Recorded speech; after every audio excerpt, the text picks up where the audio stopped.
Hey guys, welcome to week 5 of our 6-week summer challenge. I am so proud of you for hanging in there with me for the beginning of week 5. And just like in previous weeks, we're going to keep things very, very simple, and we're going to get back to the basics of establishing good habits, so that this is a program that you can bring with you for the rest of your life, or start swapping some things in to this 20-minute block that you've established over the last 4 weeks. And I think it's important to acknowledge all the great stuff that you've already built in the last 4 weeks. So you have done such a great job at really sticking to a 20-minute a day ritual and time for yourself and time to add a little depth to an already great program. I know so many of you are already doing a really good walking program, or a really good swimming program, or even a really great weightlifting program. And the great thing about this challenge is that we're adding depth to all of those programs. So we're adding that mobility piece, we're adding that fresh air piece, which is so important, and we're adding that posture piece.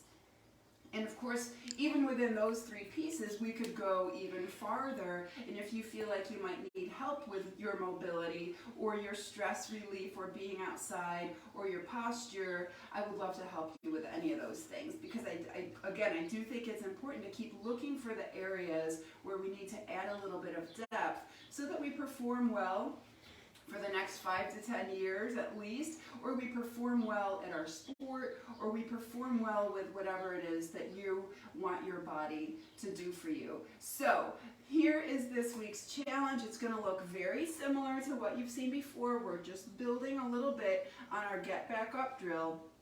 So today, as we go down to the floor, I want you to hold that plank for 3 seconds. 3, 2, 1, and then we're going to just crawl a little bit down while we're down here.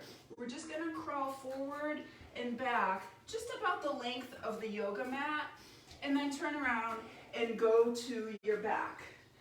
All right, and then as I get back up, I'm going to get back into that plank position, and now I'm going to walk side to side.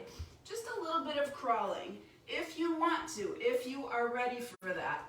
I'd love it if you added some of that big gross movement pattern. So then we go down to our right side, but before I go to the right, I'm going to get into the plank again, and we'll go forward and back.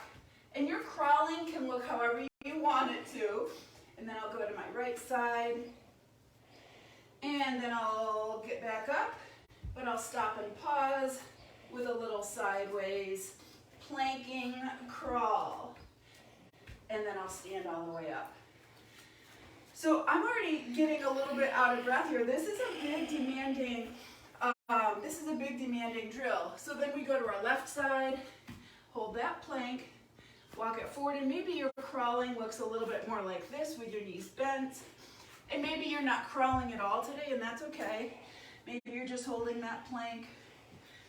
But this is such an underrated way to exercise. You know, it's so good for our brains and our bodies to reestablish some of those big gross movement patterns that our body's capable of, but we kind of wash out of our routine because of vanity or common sense.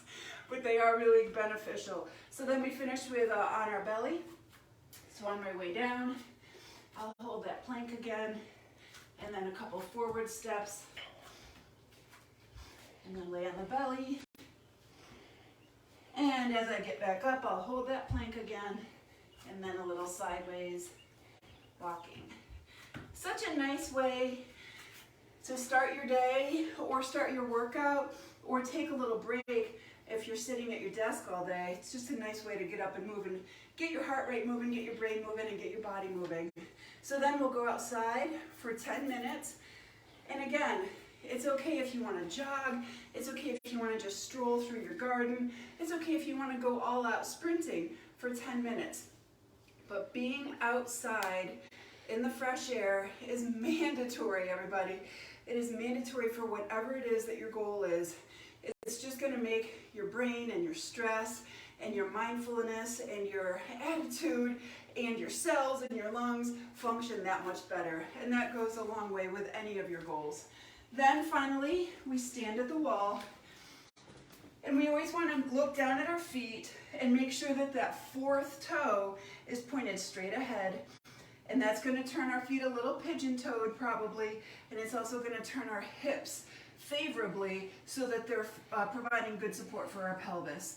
And then with my heels and my butt and my shoulder blades and the back of my head and my palms all at the wall, let's start my timer here for 2 minutes.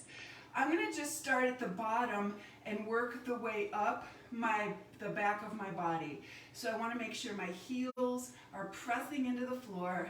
I want to make sure that both buns are kind of slightly squeezed, about 50% effort.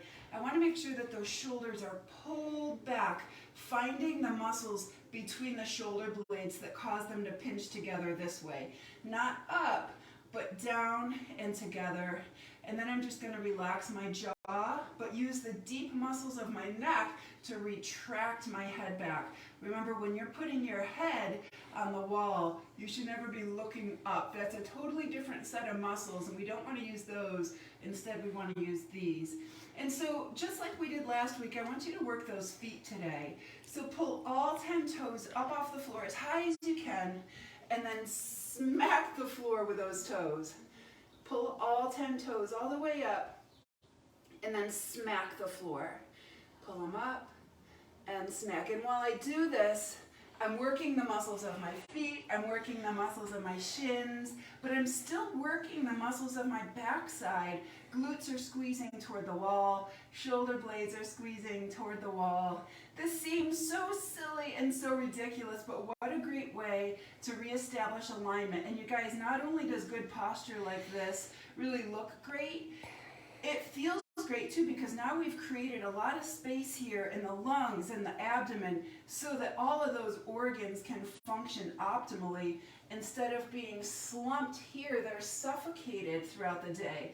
They're being wrenched and twisted, and it's really hard for them to do their job when they are collapsed under the weight of your rib cage. So 2 minutes is a long time, I know, but this is a nice way for you to just sneak in a little bit of posture work and get your day off to a great start.